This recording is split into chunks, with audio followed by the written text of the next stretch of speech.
नमस्कार, मैं हूं अंकुर और आप देख रहे हैं सत्यहिंदी.com। आइए एक नजर डालते हैं अब तक की सुर्खियों पर। अमेरिकी डॉलर के मुकाबले भारतीय रुपया आज 6 पैसे की गिरावट के साथ 83.06 के स्तर पर पहुंच गया। हालांकि कुछ देर बाद ये $1 के मुकाबले 82.9 के स्तर पर कारोबार कर रहा था। बता दें, आज भी रुपया डॉलर के मुकाबले 83 के करीब खुला। राष्ट्रीय स्वयंसेवक संघ के महासचिव दत्तात्रेय होसबले ने कहा है कि धर्मांतरण और देश के सीमावर्ती इलाकों में हो रही घुसपैठ से आबादी का असंतुलन बढ़ रहा है। होसबले ने सख्त धर्मांतरण विरोधी कानून बनाने की मांग की। उन्होंने ये बात प्रयागराज में आरएसएस की 4 दिन तक चली एक अहम बैठक के बाद पत्रकारों से कही। इस बैठक में संघ प्रमुख मोहन भागवत भी शामिल हुए। होसबले ने कहा कि धर्मांतरण के जो वर्तमान में कानून हैं, उनको सख्ती से लागू किया जाने की जरूरत है। उन्होंने कहा कि संघ का ये मानना है कि धर्मांतरण कर चुके लोगों को आरक्षण का फायदा नहीं मिलना चाहिए। उन्होंने कहा कि बांग्लादेश से हो रही घुसपैठ की वजह से उत्तरी बिहार के कई जिलों में आबादी का असंतुलन पैदा हो गया है। इन जिलों में पूर्णिया और कटिहार शामिल हैं।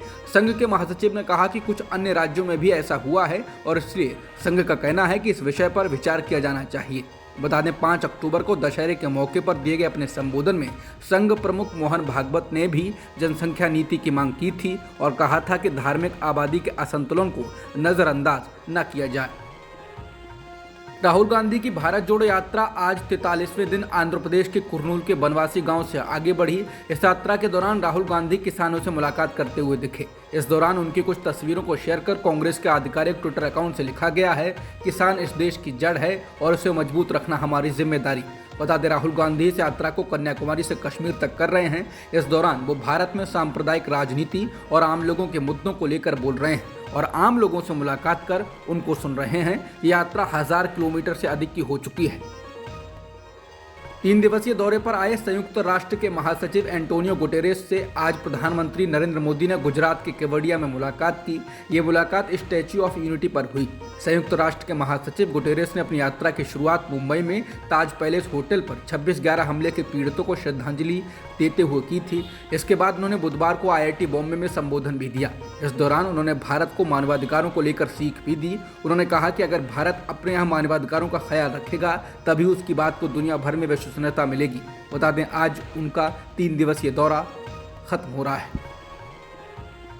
प्रधानमंत्री नरेंद्र मोदी ने गुजरात दौरे पर आज केवड़िया में वैश्विक अभियान मिशन लाइफ यानी लाइफस्टाइल फॉर एनवायरनमेंट की शुरुआत की। मिशन लाइफ पर्यावरण संरक्षण का एक बड़ा अभियान है जिससे करीब 1 करोड़ लोगों को जुड़ने का अनुमान लगाया गया है। मिशन लाइफ के वैश्विक लॉन्च के मौके पर संयुक्त राष्ट्र के महासचिव एंटोनियो गुटेरेस भी मौजूद रहे। इसके अलावा विदेश मंत्री S जयशंकर और भूपेंद्र पटेल भी मौजूद रहे। इस दौरान UN महासचिव ने विकसित देशों से अपील की और कहा कि उनको भारत जैसे देशों को वित्तीय और तकनीकी मदद करनी चाहिए। गुजरात में सत्तारूढ़ भाजपा पर हमला बोलते हुए दिल्ली के उप मुख्यमंत्री और आम आदमी पार्टी के वरिष्ठ नेता मनीष सिसोदिया ने बुधवार को आरोप लगाया कि गुजरात सरकार मोदी की रैली में लोगों को ले जा रही बसों में स्कूली शिक्षकों को कंडक्टर का काम दे रही है। गुजरात के 2 दिवसीय दौरे के दौरान सोमनाथ में एक संवाददाता सम्मेलन को संबोधित करते हुए सिसोदिया ने कहा, गुजरात सरकार निर्देश दे रही है कि PM के कार्यक्रम में भीड़ जुटाने के लिए जो बसें जा रही हैं उसमें शिक्षकों को बस कंडक्टरों का काम दिया जाए। शिक्षा के मुद्दे पर सिसोदिया ने कहा कि बीजेपी अलग अलग हथकंडे अपनाएगी।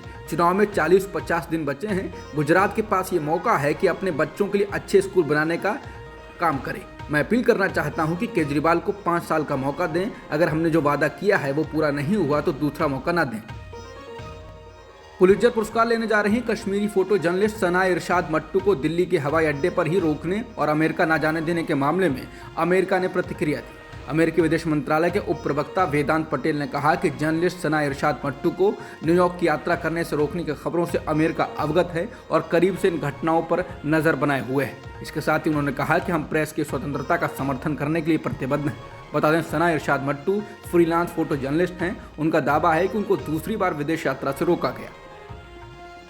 BCCI सचिव जय शाह के द्वारा अगले साल एशिया कप के लिए भारतीय टीम के न जाने की बात कहने के बाद पाकिस्तान ने अगले साल होने वाले विश्व कप में पाकिस्तानी टीम को न भेजने की आशंका के संकेत दिए। इसके बाद अब इस पर खेल मंत्री अनुराग ठाकुर ने प्रतिक्रिया दी। PCB के बयान पर प्रतिक्रिया देते हुए खेल और युवा मामलों के मंत्री अनुराग ठाकुर ने कहा, 2023 में भारत में होने वाले 1 दिवसीय विश्व कप में पाकिस्तान समेत सभी बड़ी टीमें हिस्सा लेगी। ये BCCI का मामला है और वे इस पर टिप्पणी करेंगे। भारत एक खेल महाशक्ति है जहां कई विश्व कप आयोजित किए गए हैं। एक दिवसीय विश्व कप भी अगले साल भारत में होगा और दुनिया भर की सभी बड़ी टीमें इसमें हिस्सा लेंगी, क्योंकि आप किसी भी खेल में भारत की उपेक्षा नहीं कर सकते। भारत ने खेलों, विशेषकर क्रिकेट में बहुत योगदान दिया है, इसलिए अगले साल विश्व कप का आयोजन किया जाएगा और ये भव्य और ऐतिहासिक होगा। में भारतीय टीम के न जाने को लेकर उन्होंने कहा कि गृह मंत्रालय वहां को लेकर फैसला लेगा, क्योंकि पाकिस्तान में सुरक्षा को लेकर चिंता है। अब तक की खबरों में इतना ही। बाकी खबरों के लिए बने रहिए सत्यहिंदी.com के साथ।